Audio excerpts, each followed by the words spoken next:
Hi everyone, welcome to the Ayrshire Women's Cycle Festival 2021. Thanks for joining us. I'm just going to give you some chat while everyone's logging on tonight. We've got quite a few joining us tonight for Claire Martin, so we'll just give everyone some time to join in. My name's Amy, I'm a project officer at the Active Travel Hub in Ayr, and this festival is a collaborative project between the three active travel hubs in Ayrshire, so ourselves in Ayr, the Hub in Kilmarnock and the Trinity Hub in Irvine. All three hubs have a common goal of encouraging walking and cycling for short journeys, so ditching the car where you can and picking up your bike or your walking shoes instead. So whether that's for work or commuting or leisure or recreation, whatever, and that's what we are here to help you do. We've got services like cycle skill sessions, bike maintenance classes, lead walks and bike rides, and general advice for anyone, individuals or businesses that are looking to walk or cycle more. And you can get in touch with all of us anytime and we'll give you a hand with that kind of stuff. You'll be able to get contact info for all three hubs on the Cycle Festival website, which a link should magically appear in your chat box too now. While we're waiting, I'll just take this wee chance to point out that over on the website we've also got some awesome new how-to bike maintenance type videos and cycle skills videos that have been created especially for this event by our friends at Bike for Good. I'm also going to plug our podcast episode this month, our Walk It, Bike It podcast. So it was specifically tailored this month to talk about the gender gap in cycling, which is the whole reason that this festival even exists. So it's really worth a listen if you're interested in why less women than men cycle and what we might be able to do about that to tackle that. Then it's worth giving our podcast a listen, and a link for that should magically appear in the chat as well for you guys. Definitely worth having a good look around the whole website because it's jam-packed with stuff outside the webinars. Few wee housekeeping points for this evening. So the webinar's being recorded, I hope, if I've pressed the button.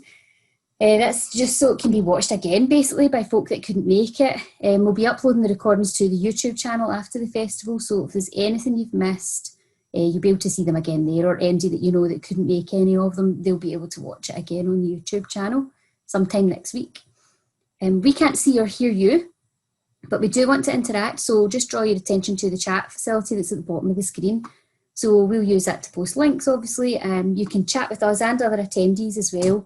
And also, you know, if there's any tech issues or anything that you know you can't hear or you can't see or whatever, you can let me know. So tech issues, but only if it's like our issue. I mean, I can't fix your Wi-Fi or like help you with your online banking or anything like that. That's a service I reserve for my mum. So none of that, just our tech issues. After Claire's talk tonight, she'll be sticking around to answer your questions live. There's a Q&A feature which is separate from the chat. If you can add your questions in there, because when they go in the chat, they can get missed. So if you make sure and add your questions into the Q&A function. The only rule really with the Q&A in the chat is really just to be nice. No falling out with MD. I think that's just about there. So tonight you're all here to hear from Claire Martin. Claire works for Scottish Cycling. She's an HSBC UK Breeze Area Coordinator. She's also an occupational therapist within the NHS. And in her spare time, Claire's a keen cyclist. She enjoys mountain biking. And she's going to talk to us tonight about cycling and the benefits that it can have in our mental health. And she's going to chat to you briefly. Then we're going to show you a short film that she's prepared. And as I said, we'll have time for Q&A at the end. So make sure you get those questions in as we're going along. Welcome, Claire, if you want to join us. Thank you, Amy. Okay. And I'm going to leave you to it then. You can introduce yourself and let me know when you're ready for me to play the film. That's great. Well, thank you everyone for joining us tonight. I was really pleased to be invited to speak because cycling is something that means a lot to me. It's something I've done since I was quite young, but at times in my life I've had other things to do and haven't been cycling.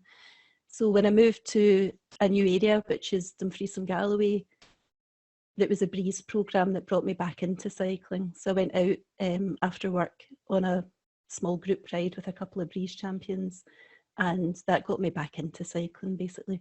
Got me to pump up my bike tyres and, you know, just get back out on the road. And I think for me, particularly during lockdown, it's been a good way to get out, get some exercise, you know, have a break from what we've all been going through with the pandemic. It's also been a great thing for socialising with other people safely. So when we've been allowed to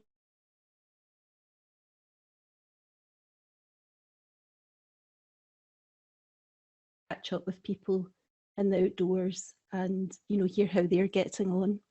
And I'm pleased to say only last week I did my first Breeze ride where I was leading just last week. So it's nice just to be back into it in time for what we hope will be good weather for the summer.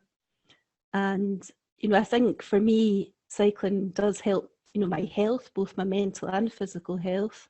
I'm someone with asthma. So the fact that, you know, it's a cardiovascular sport means that, you know, I'm exercising my lungs, which I know is, you know, good for me definitely with having asthma.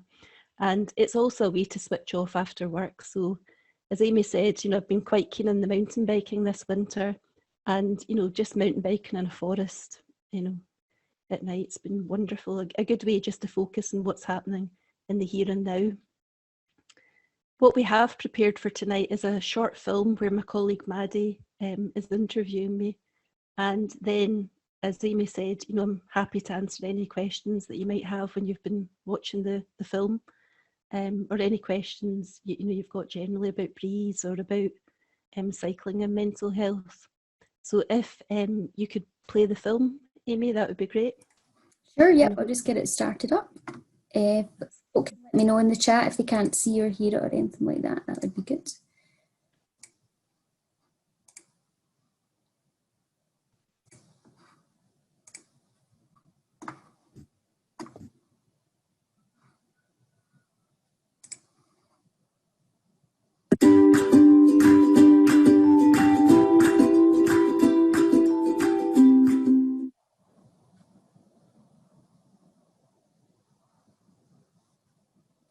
Perfect, that's us.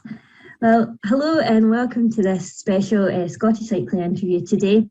We're here for the Ayrshire Women's Virtual Cycle Festival. I'm Maddie Watson, I'm the Club Development Coordinator for the South West region, and I'm here with Claire Martin, Occupational Therapist, Breeze Champion, Guided Ride Leader, and Breeze Area Coordinator for the South West region too, which covers Ayrshire, Dumfries and Galloway. Today we're going to be talking a little bit about Claire's cycling experiences and different roles within cycling. So Claire, let's start from the beginning. Can you tell me a bit about your first cycling experiences and how you learned to ride a bike? My first cycling experiences were as a very small child. I had a three-wheeler, and there's some happy photos of me out, you know, exploring, you know, on that little bike. When I moved on to a two-wheeler with stabilisers, it was really my parents that showed me, you know, how to cycle, you know, safely. So we did a few sort of family trips cycling. One weekend we cycled round Arran kind of later on, but a lot of the time in my childhood we were just out exploring ourselves on our bikes. So, you know, I would just go out with friends and, you know, cycle around the neighbourhood. So, you know, quite enjoyed bikes from a young age. I think it was the speed element. I quite like building up a bit of speed on bike. It sounds like a lot of fun, yeah. And how much cycling did you do kind of growing up and through your teenage years and things? I would say I kept cycling up till maybe I was about 16, 17 and studying for the hires at that time. When then studying became a bit more pressured and I went to uni at 17, so I was hit with a lot of studying then. So probably I fell away a wee bit from cycling till maybe sort of mid-20s when I went back to, you know, like at weekends and, you know, exploring places. And then kind of in my mid-30s, my brother-in-law and sister really got me into cycling. So we did a trip to the Loire Valley. We did a sort of cycling holiday from Edinburgh at that point, when you could take the ferry from Rosyth over to Bruges and then, you know, cycle through Europe. So that was a really nice holiday. Was to think you just left your door, you know, with your panniers and your bike, and then a few days later you were in, you know, Central Europe. That was a nice trip. So, you know, probably since my mid-30s I've been a lot more into it. You doing it most weekends, involved in, quite a few community cycling groups. Just now I'm very interested in mountain biking. Oh, okay. So it's kind of been with me on and off throughout my life. Fantastic. That holiday sounds fantastic. What an experience that must have been. It was lovely. So you touched a wee bit on there that you've started doing a bit of mountain biking. Is that kind of mostly what you do now, or do you do a bit of different things as well? A bit of different things. The mountain biking was really good in the winter. So, like when it was dark, about 4 o'clock, a friend and I would, go mountain biking by head torch. So I loved that. I hadn't been mountain biking by head torch before this winter. So that was a brilliant experience because I found it quite mindful, which is a thing we use at work. It's sort of staying in the moment. So really focusing in on the sounds that you hear in the woods when you're cycling at night, noticing, the air temperature and, the different smells of like pine. That really stood out for me. So that's been something, I totally adore, I can only say. Anyone that knows me knows I keep talking about mountain biking, but I still do like my road bike, so I still go out, on a road bike. We've got a lot of quiet country lanes round about where I live, so you can get out on your bike and, there's some good routes that, we like to cycle. Yeah, absolutely. That sounds good. I imagine when you're mountain biking, there's not really much mind space for anything else other than in the moment, is there? Because it's really focused, isn't it? Absolutely, and I find that really good from switching off from work. So I work in the NHS in a very busy job, and so just that focus, just to switch your mind off from everything else. I found that really helpful through the winter, and I think it's also good the mountain biking because you feel like you're challenging yourself. You're learning some new things, new things about how a mountain bike handles compared to a road bike. Oh yeah, which is very interesting.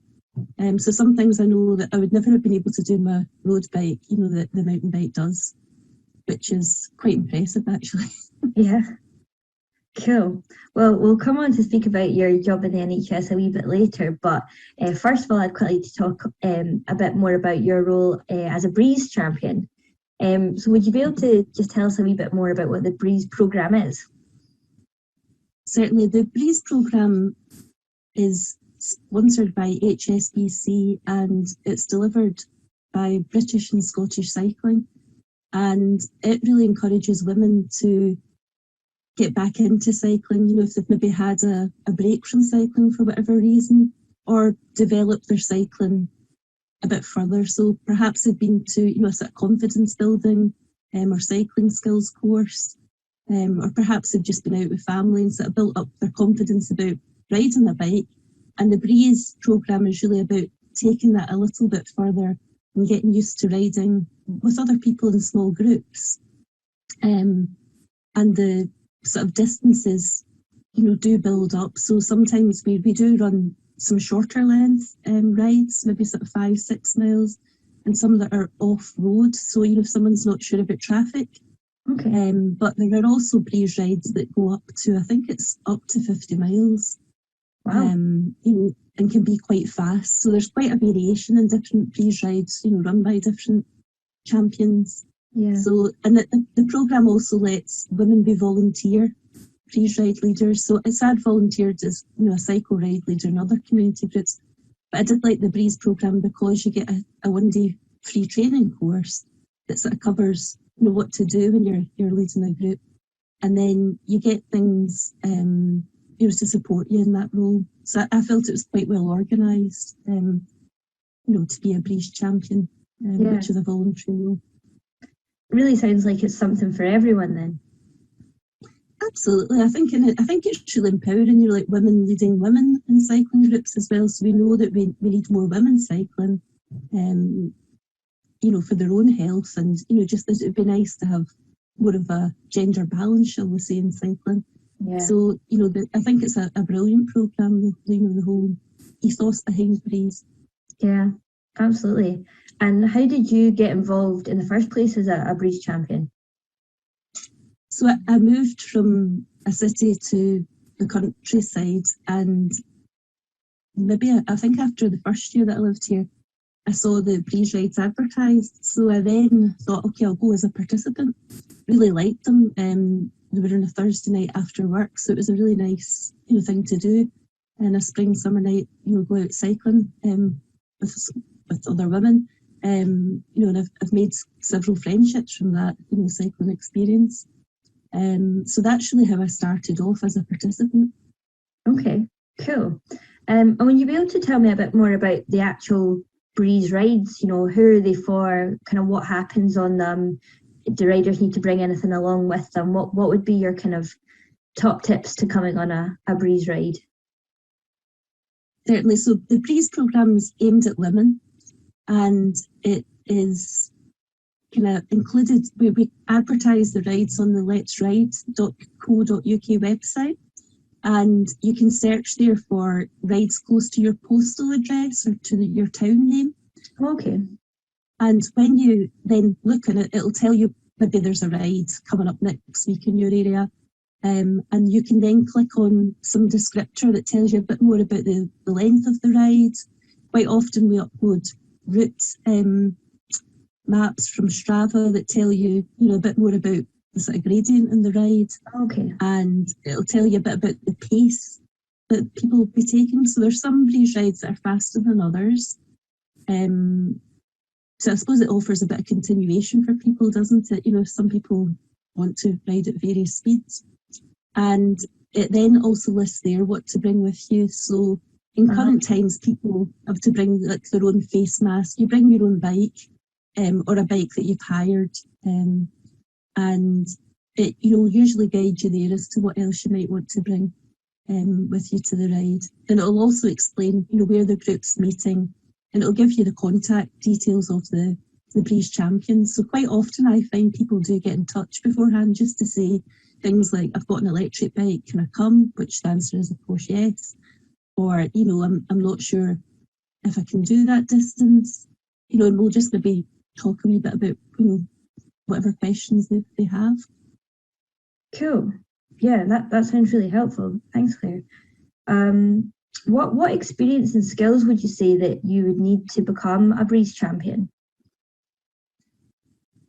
I suppose feeling confident on your bike, cycling in a group, if you can get that experience. Quite often I would say to people who want to be a breeze champion, if you want to come along on a breeze ride and just see what it feels like in the groups. Okay. Because, that can sometimes be helpful. I would say enthusiasm, really. The one-day course was really good because there's theoretical elements to it and practical elements. So you spend most of that one-day training course, leading each other in the group. So that's really good for building confidence. So, I'd say enthusiasm is the main thing. And, I've found other breeze champions very friendly and helpful. I still keep in touch with the people who trained at the same time as me. Okay. As champions. So there's a nice support network of breeze champions. And then you've got the area coordinators in each role, which is the role I do for Ayrshire and Dumfries and Galloway. But there's similar posts across, I suppose, Scotland, England, Wales. And they, provide extra support to any champions who might not be sure about some things. Okay. So I think there's quite a lot of support there, from the people. I found them as well when I started as a breeze champion, that the people at Scottish and British Cycling were really helpful, if you had any questions about anything. Yeah, cool. And what would you say you enjoy the most about being a breeze champion? What are the kind of best bits? I think it's the getting out cycling, it's meeting new people, and it's seeing people develop confidence. So, I've seen some people get back onto their bikes after several years, away from them. I've seen people build up their fitness during the ride.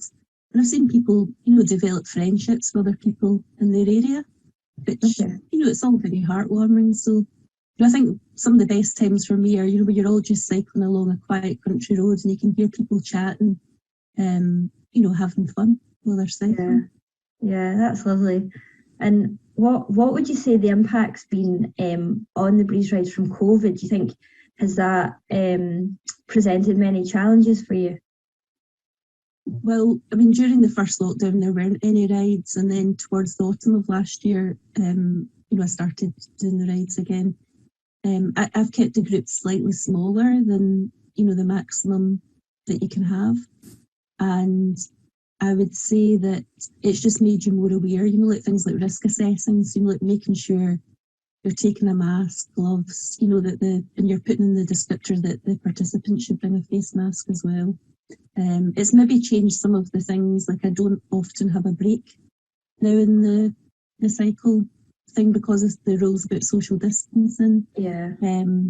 It's, but I think it just makes you more thoughtful about, how do you maintain social distancing and keep the rides safe, but still offer them. Because I think they're even more important, at times when people have been a bit more socially isolated. Definitely. I definitely, think that this summer, I'll be putting on plenty, of rides. Yeah. And if somebody wanted to become a Breeze champion, how would they go about doing that? There's information on the letsride.co.uk website. I'd be happy for them to drop me an email, and there's email contacts at both, Scottish and British Cycling, depending on what area the person lives in. Oh yeah. And you can see on that letsride.co.uk website, there's a link to register, for interest in becoming a Breeze champion. So you can put your details into that web form, and that'll help identify what the interest is in each area. So when they're deciding where courses will be held, they're aware of where the interest is. So I think these are the kind of options for folk. And someone emailed me and wanted to talk about it, and I'll happily phone them back to have a chat about it. Yeah, that's very good of you. Yeah, and you're also you lead guided rides, don't you? Which is another Yes. lead ride programme for British cycling. How would you say that's different to Breeze? Well, I suppose it's, those rides are open to both men and women, so that's the difference, that they're open to, people of any gender. So, I mean, I think I would run them sort of on the same principles, and, some of the routes might be similar. But sometimes there's just a slightly different dynamic, in mixed cycling groups. It really depends on the individuals, but I think there's a place for both programmes, basically. Fantastic, cool. And as you mentioned a wee bit earlier there, you work as a mental health occupational therapist in your full-time job. Would you say that this has any bearing on your involvement in cycling? Yes, so as an occupational therapist, we're very interested in occupations that are meaningful to each individual. Okay. So, like our whole ethos when we're training is about thinking about human beings and about their needs through meaningful occupations. So we've all got different levels of interest in different activities or occupations, and things like people's physical fitness is really important for good mental health and well-being. I also know from reading the research that cycling in natural green spaces, so the countryside, where you see plants and etc., there's a lot of evidence that helps reduce stress levels in people and improves mood. So that again, you would say to me, cycling's a really important occupation, certainly for some people. I'm not saying for everyone, I've got some friends who are not cyclists, but I think cycling's got an important role to play in helping people improve their health and well-being. And I think also that, I suppose, I had used cycling, with patients before in my day job, so to speak. Okay. So I'd seen them benefit from it. So that kind of helped convince me, of the benefits of cycling in a group. So I think that social contact with people. Oh yeah. Which currently is quite safe actually to be outside, as long as you're keeping socially distant with other people. I think that there's real value in that. Yeah, that's really interesting. And you touched on it a wee bit there, but kind of what role do you think cycling and any other kind of sport or physical activity has in helping to maintain good mental health? I would always say to people, you know, in my day job, that it's really important to be physically active. So whether or not they're walking or they're cycling, you know, that's a really important thing to build into a day. And quite often people will say, well, I'm not fit at all. And it's, you know, just start with 5 minutes of something, you know, whether or not it's housework, gardening, a walk, you know, whatever, you know, thing you're interested in. You know, I think, you know, I can see the benefits, you know, like from individual people's stories as well. So it's quite satisfying in my job because I see people, you know, recover, get better. And, you know, I know that part of what's happened is, you know, them being more physically active, because we know that helps process adrenaline as well. You know, if you're quite an anxious person, to get out and get active, it helps. And I think it also gives people a broader perspective. You know, if they go out of the house or wherever they've been, it just kind of opens them up to, you know, different possibilities, doesn't it? I think in these times of lockdown, we've all become quite sort of cocooned in our homes because we've been staying at home. So as things start to open up and we start to be allowed to, you know, stay local but, you know, explore a bit more, you know, I think it's good to utilise that opportunity, shall we say, and to do it in a way where you're physically doing something. So we know that human beings are designed, you know, to move, and you know, it's important that we do move. So like physiotherapists would say that, you know, that we've got to use it or we'll lose it, and in that they're talking about things like muscle and, you know, general fitness. Yeah. No, that's really interesting. I didn't know that about adrenaline actually, but that makes a lot of sense, and I guess every little helps, doesn't it? Absolutely, and you think it just kind of adds up, you know, doesn't it? And I know myself, like if I'm having quite a hard day, you know, if I just step out one of my doors and, you know, listen to the birds, or, you know, look at some different plants or say hello to someone, you know, it just kind of gives you a different perspective, doesn't it? Yeah, absolutely. And finally, our last question today is, do you have any tips or words of wisdom that you've learned over your years in cycling for other women who are maybe just starting out in cycling, just getting to know the sport? I would say do what you enjoy. So there's different types of cycling. So find a type that you enjoy. You know, think about why you want to cycle. So for some people, they'll say to me, it's, you know, they want to get fit, they want to meet new people. You know, they might have other reasons. So think about what your motivation is for cycling, and then be aware that there's, you know, plenty of opportunities to try different types of cycling, you know, in different types of environments, and, you know, have fun, you know. So I think that's the main thing for me when I'm out cycling. I'm enjoying myself, and I think that's important. Yeah, absolutely. I mean, what's the point if you don't enjoy it? It's yeah, all important. Well, thanks very much for your time today, Claire. That's been some really interesting insight there, and I'm sure it's been very helpful for a lot of people watching. So yeah, it's been a pleasure talking to you, and I'm sure we'll see you again another time. That's great. Thank you, Maddie. Here we have some photos of Breeze rides pre-COVID, so people are a bit closer together. So you'll see it's quite small groups, sort of 4 to 6 people are my preferred group size because I lead on my own. We've got nice country lanes in Dumfries and Galloway where I stay. Lots of woodland and forest trails.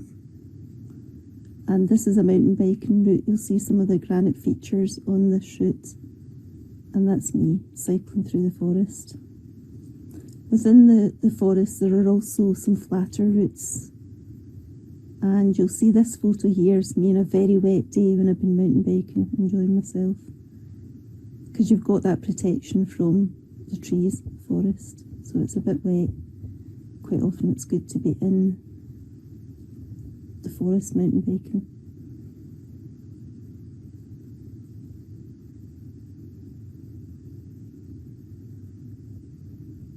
And again, here's some granite features that I was cycling over.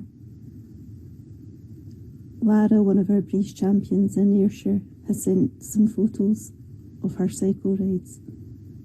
So some of you from Ayrshire will recognise, the beautiful coastline that you have, and a lot of good cycle routes that are off-road as well. And we have had some quite good weather over the winter, so I know a lot of people have been out cycling on their own. And this is from a Breeze group in Glasgow pre-COVID. So thank you for your time in watching today's talk.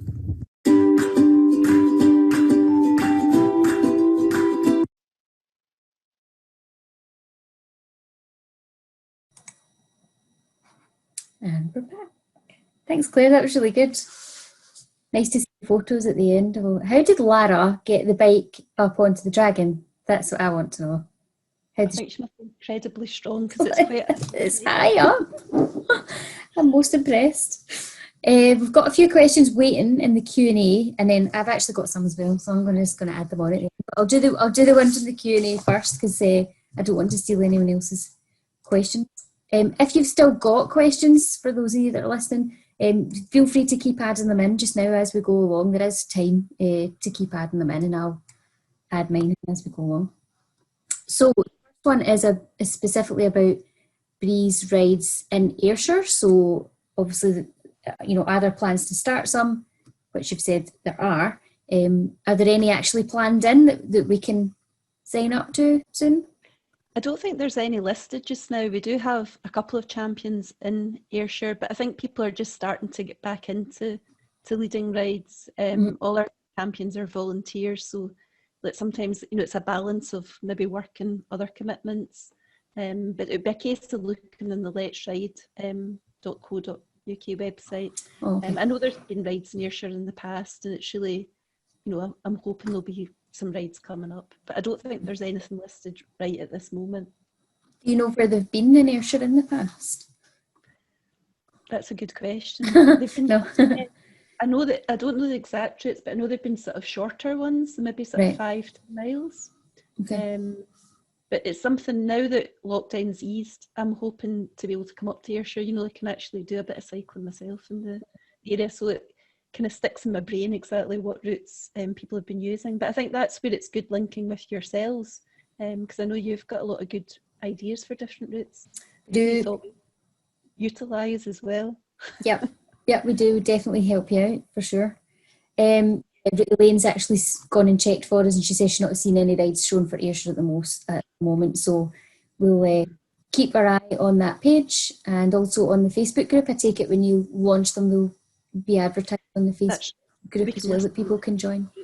Yeah, so people join there, that would kind of let them know what's happening. And also to say, on the Let's Ride website, there's also Ride Social, which is where if you want to buddy up with people, you can list, if you're interested in doing rides of 5 or 6 miles, you can say, well, I'm in Kilmarnock, that's what I'm interested in. And if other people are interested in it, can kind of put you in touch with each other through that site. That's a good idea. Okay, so let's see the next one here. Elaine's asking, do you need to have your own bike to join in with Breeze? Is that a barrier for people? Really, I know some people who join the rides in Glasgow, they sort of hired bikes, like some of the ones you can borrow bikes in the cities, so they use those to join in the rides. So it's really a case of either, having your bike or borrowing a bike. Yeah. So.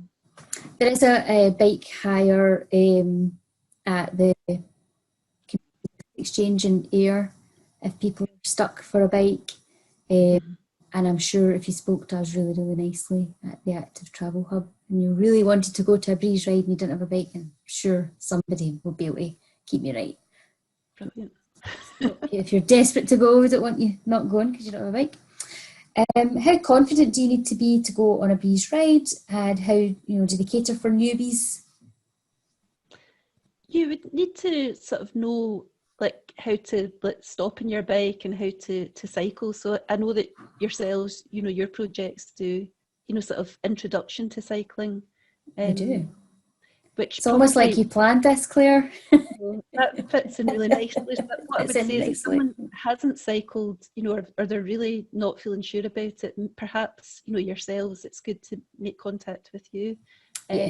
Because I suppose you would have to be, you know, feeling okay about, you know, being in a small group. At the beginning of each ride, what we do is we do a wee bit of practice, and, you know, just sort of getting together in the group and riding in a circle and practicing, you know, different signals.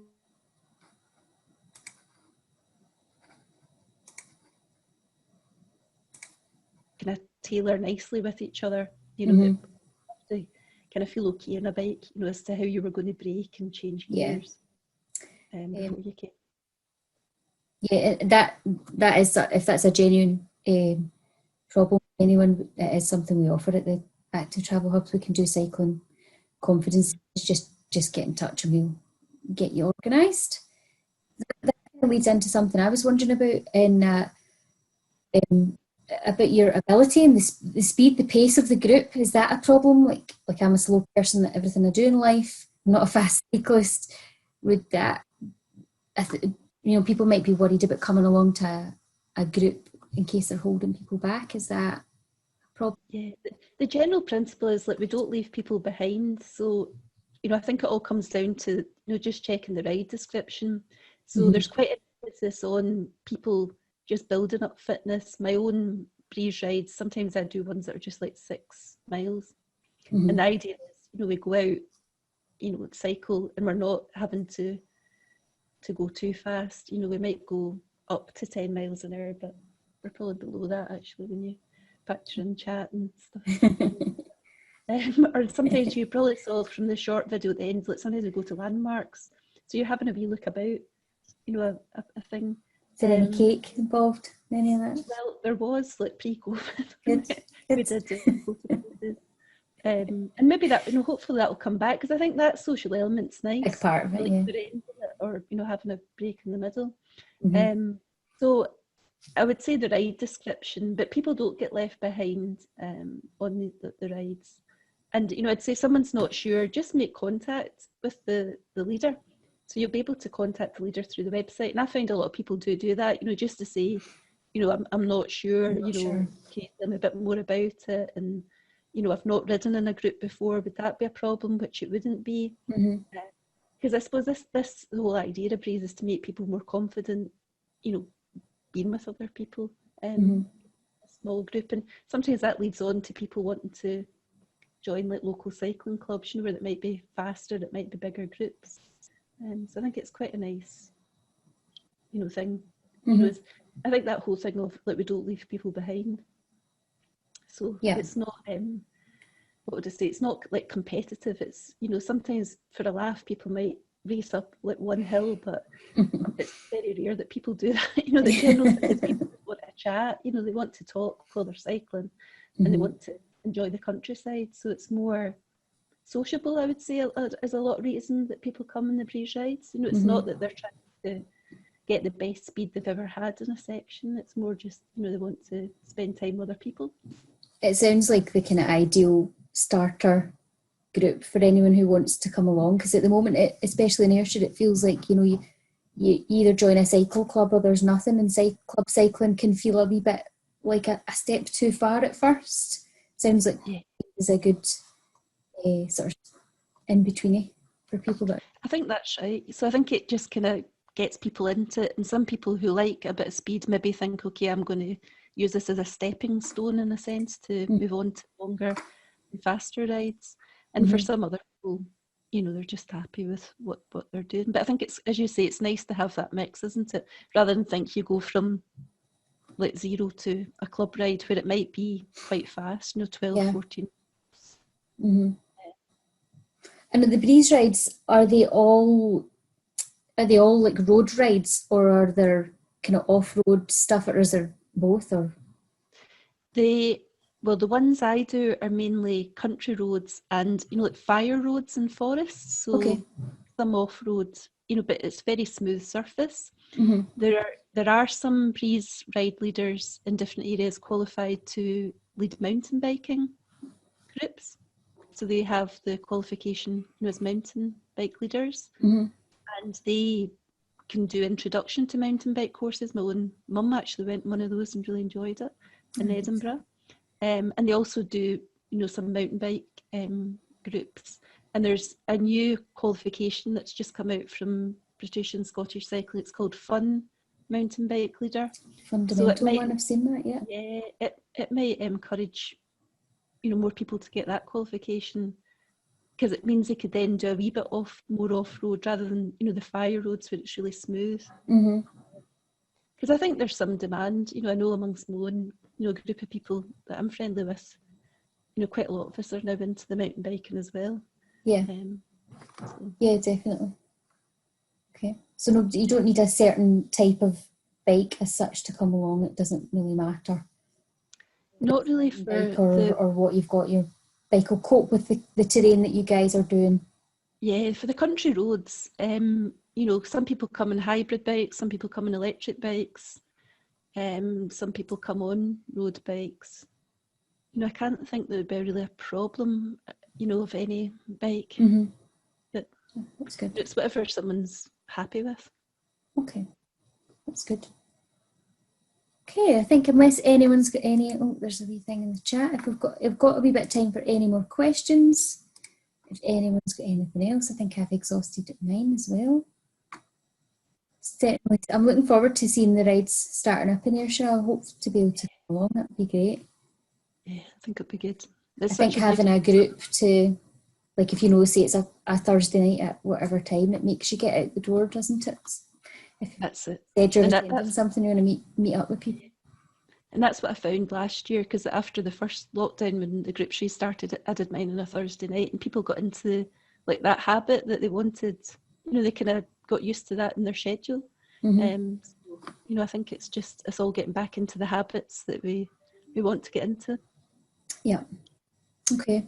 Well, hopefully we will see some more rides coming up for you guys soon. We'll leave it there. Thank you so much for your time tonight, Claire. It's been really interesting, really good. And if anyone's got any more questions for Claire, you can always get in touch with us and we can pass them on to her via email or whatever, if there's anything that you forget that you want to check up on. I've got a couple more wee things just to take you through. Hopefully you've all really enjoyed that tonight, and that's our last live Q&A session. But coming up after this, we've got our final film, the resolution race. We still got a wee bit of time left to sign up for that. It starts at 9 o'clock if you fancy that. Normally you have to pay to view that, so get on it. I paid a £5 a wee while ago before I knew we were showing it, so raging about that. But it's good, it was worth it. But go and see it for free while you can. You get the links in the full programme over on the festival website, and Faye's posted the links to that in the chat a few times already. When the webinar ends tonight, you should get a wee pop-up with a short survey. If you could fill that in for us, that would be fab. It does help us to continue to provide all of our services, including this festival, totally free of charge. So if you've got a wee minute to do that, that would be great. And thanks again. Enjoy Resolution Race if you're going along. I'll maybe see you there. And if not, have a great weekend. Bye, everyone.